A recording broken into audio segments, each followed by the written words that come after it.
Buenos días, 8 de la mañana es el día. Powell preparando preparando a la Fed para los tipos de interés al 4%. Hoy esos tipos está previsto que ya alcancen la cota del 4% con una subida de 75 puntos básicos y a partir de ahí hay que ver de cara al 2023 si los tipos alcanzarán sí o sí el 5%. Hoy es día Powell, hoy es día Fed, hoy es día de entender, de conocer cómo la inflación en el conjunto de Estados Unidos puede impactar también a nivel global una vez que los tipos de interés sigan esta mayor subida desde 2008. No se veía los tipos de interés en una posición tan alta desde 2008, no se veía una subida de tipos a una velocidad tan fuerte desde la década de los 80, justo en el momento final en el que se comete el error de empezar a bajar los tipos de interés, porque ya parecía que la inflación estaba controlada y aún con esa percepción de la Fed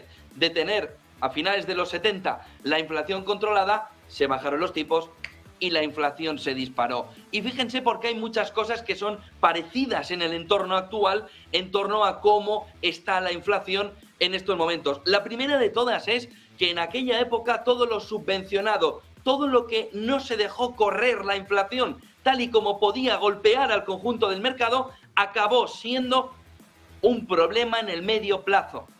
¿Dónde está la analogía en los tiempos actuales?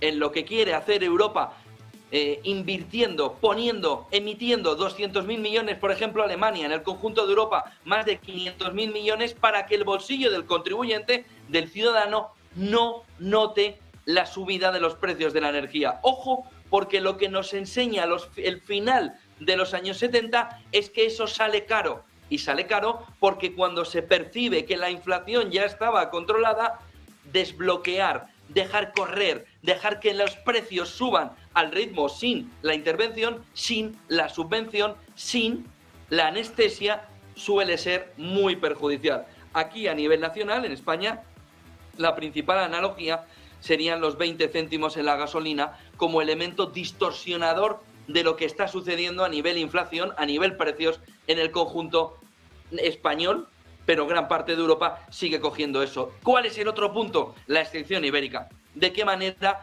cuando la exención ibérica empieza a perderse en la fotografía, empieza a perderse la nitidez de que es necesaria una exención en la parte sur de Europa para España y Portugal, en ese momento la inflación puede volver a ser un problema. De ahí que España esté teniendo un comportamiento diferente en cuanto a la bajada de la inflación respecto al resto de Europa. Fíjense porque llegamos a un punto importante de llegada, 4% en tipos, hoy con la subida de 75 puntos básicos que los mercados ya dan por hecho.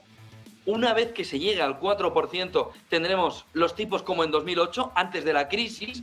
No es tampoco casualidad que estuviéramos justo en ese punto porque no se podría haber pinchado de una manera tan sencilla la burbuja inmobiliaria si no hubiéramos tenido unos tipos en ese entorno del 4% en 2008 y ojo porque nos vamos a finales de los 70, principios de los 80 para encontrar una subida de tipos tan potente como la que ya ha puesto la Reserva Federal en el conjunto del mercado.